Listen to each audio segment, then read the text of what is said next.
Current affair में। जैसे कि हाल में डीडीसी इलेक्शन हुए, हर नेता ने, हर पार्टी ने अपनी बात रखी, इलेक्शन को लेके, रिजल्ट्स को लेके और अलग अलग मुद्दों को लेके।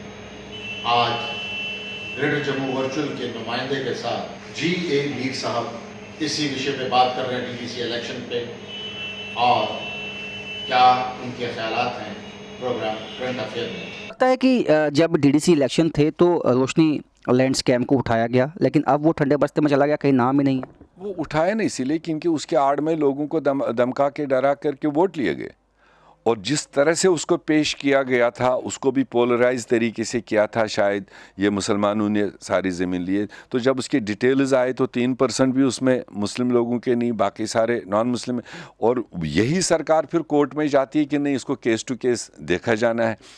और ऐसे मौके पर ये फैसला करवाया कि लोग जब टेरराइज हो गए कि जिस किसी के पास भी मरला था, कनाल था या 10 कनाल थे, अब उनको इस डीडीसी चुनाव में उनको रेवेन्यू अथॉरिटीज़ के थ्रू कन्वे कराया गया कि अगर आप इस चुनाव में बीजेपी को वोट देते हैं तो आपको कोई छेड़छाड़ नहीं करेगा।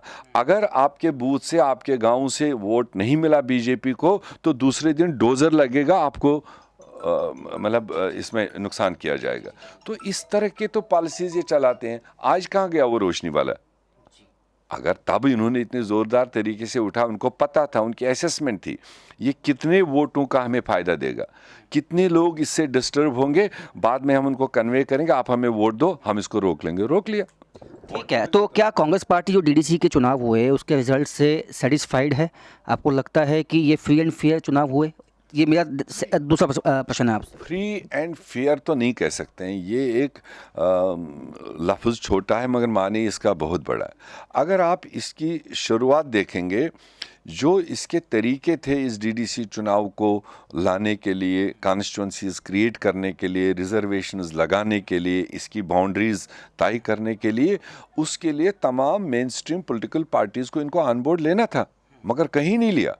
इन्होंने रातों रात एक दिन ठोक दिया कि ये कॉन्स्टिट्यूंसीज, अब आप देखो कहीं पर तो उसको 50,000 की कॉन्स्टिट्यूंसी है, कहीं पर 1500 की कॉन्स्टिट्यूंसी है। मान लो सुबह आप इस डीडीसी मेंबर को कोई 50 लाख रुपए का डिस्क्रिशनरी ग्रांट दोगे कि आप अपने एरिया में मदद करो, जिसका 50,000 का कॉन्स्टिट्यूंसी है तो वहाँ तो 50 लाख कहीं दिखाई नहीं देगा। जहाँ 1500 की कॉन्स्टिट्यूंसी है वहाँ तो मतलब वो लाल किला भी खड़ा करना चाहेगा, सबके घर बदलना भी चाहेगा, बदल सकता है। तो ये डिस्क्रिमिनेशन है ना।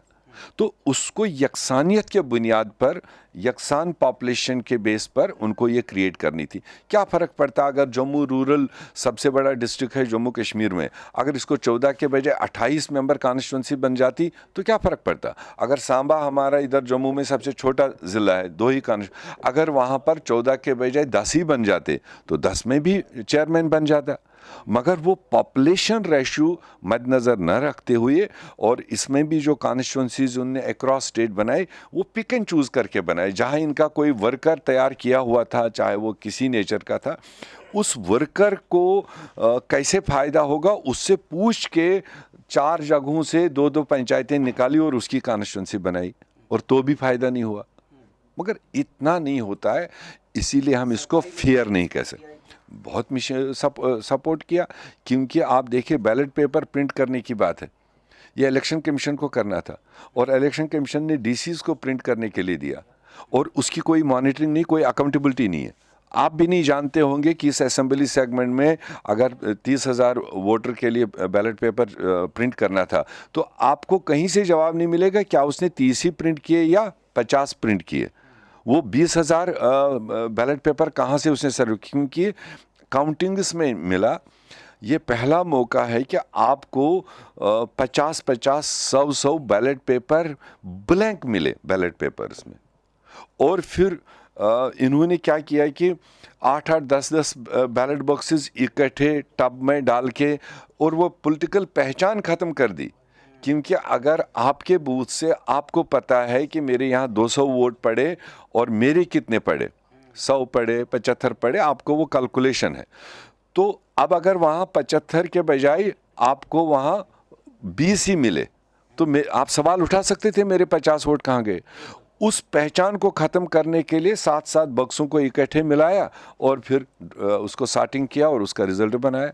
और उसमें ये भी कई जगहों से आपके पास आवाज़ आ रही होगी कि अगर वोट 19,000 पड़े तो वहाँ काउंटिंग में 20,000 कैसे निकले, अगर 19,000 पड़े तो 17 ही क्यों निकले वहाँ से। उसका कोई जवाब देने वाला नहीं, बस जो हो गया, जो वहाँ निकला उसी को बस मान के चलो। तो इस तरह से चुनाव नहीं होता। अंतिम 2 सवाल होंगे आपसे। पहले कि जो ये वोट परसेंटेज आया या रिजल्ट आया डीडीसी का, इसने क्या मैसेज दिया है कांग्रेस पार्टी को, क्या लगता है? और दूसरा, असेंबली चुनाव आपको लगता है जल्द करवाना चाहिए और कांग्रेस की क्या तैयारी है इसके लिए? देखिए, जहाँ तक आप पोल परसेंटेज की बात देखेंगे, एक चीज़ तो विजिबल है। अगर लोकसभा का पोल परसेंटेज देखेंगे और ये पोल परसेंटेज, बीजेपी को 25% पोलिंग डाउन हुई। जो उन्हें तब लिया था आज 25% डाउन हुआ। और उसके बावजूद भी वो कह रहे हैं, पूरे देश को गुमराह कर रहे हैं, रेडियो टेलीविज़न से कह रहे हैं हम ही हमें। रही बात स्टेटहुड या असेंबली की, देखो इसके लिए वो कई बार कह चुके हैं कि सारे मेन स्ट्रीम पार्टीज़ आए और हमसे स्टेट मांगे। क्यों मांगे? आपने जब तोड़ा तब हमसे पूछा था। अगर आपकी कमिटमेंट आप on the floor of house है तो यू शुड फुलफिल इट। आपका सेशन आ रहा है, बिल लाइए, मेरे ख्याल से पूरे देश के लोग आपको उसमें समर्थन करें। कोई भी पॉलिटिकल पार्टी कभी भी तैयार होती है, हम तो राउंड द क्लॉक उसी काम पर होते हैं। तो मगर ये करें चुनाव या ना करें हमें नहीं लग रहा, क्योंकि अब जो इन्होंने एक टेस्टिंग ग्राउंड्स किया यहाँ पर डीडीसी के लिए, ये डीडीसी का चुनाव उन्होंने उस पैटर्न पर लाया इसीलिए कि हम फाइनल चुनाव से पहले देखें what is going to happen in Jammu and Kashmir. और उसमें उनको समझ आ गया, 280 टेरिटोरियल सीटों में से 75 उनने लिए, तो 205 पर तो वो कामयाब नहीं हुए ना। बड़ा सवाल है 205 कहाँ गए। वो जब आएगी नोटिफिकेशन तब देखेंगे, क्योंकि फ्रैक्चर्ड मैंडेट है कई जगहों पर, इसमें कोई शक नहीं है। और कहीं ना कहीं गिव एंड टेक, जो हमारे लाइक माइंडेड पार्टीज़ है, जहाँ जिसको मदद की ज़रूरत होगी वो उस वक्त देखेंगे। हमें किस जगह पर मदद है वो हम इंडिपेंडेंट से या जो सेकुलर मेन स्ट्रीम पार्टीज़ है उनमें से कहाँ हम ले सकते हैं, वो नोटिफिकेशन के बाद। बहुत बहुत शुक्रिया सर। अभी आपने सुना G.A. मीर साहब, प्रेसिडेंट कांग्रेस पार्टी जम्मू कश्मीर। हमारी आपसे गुजारिश है, मेहरबानी करके हमारे YouTube को सब्सक्राइब कीजिए, लाइक कीजिए और शेयर कीजिए। धन्यवाद।